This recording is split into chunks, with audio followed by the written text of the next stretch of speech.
For my outside book, I read Dream Factory by Brad Barkley and Heather Hepler.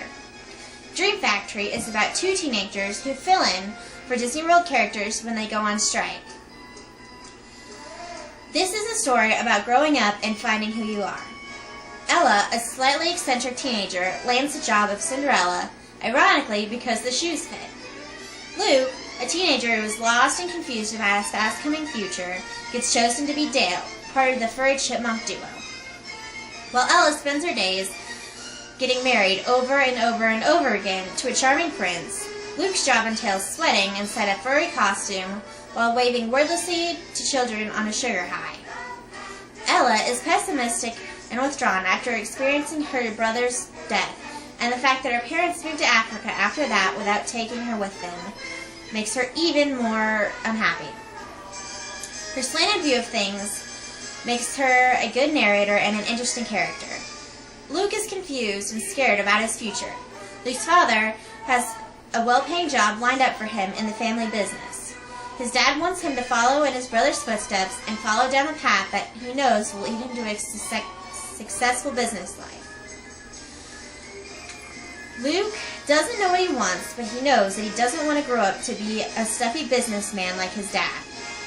Luke and Ella share the job of narrating the story, and their personalities make it truly enjoyable. The authors describe Disney World in a pessimistic way throughout the entire book, which makes me like it even more.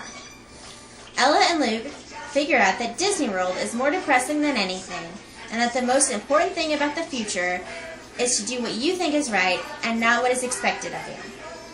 Barkley and Hepler explain through Ella and Luke's stories that following what you want in your dreams will lead to a future that may not be too successful, but will make you happy. They also clarify that not everyone gets a happy ending, and nothing can magically make your problems disappear, because magic isn't real. Dream Factory was written in a really beautiful way too. Barkley and Hepler used a lot of imagery, metaphors, and symbolism to tell their stories. They incorporated how fake Disney is with how fake people are when growing up and becoming adults. Teenagers would have the best time reading this book because they are faced with so many of the questions brought up, such as, what are you going to do about choosing colleges? What are you going to do after graduation? And what are you going to do with the rest of your life? The narrators in this book are dealing with all of that, and they do it in a way that is easy to connect with.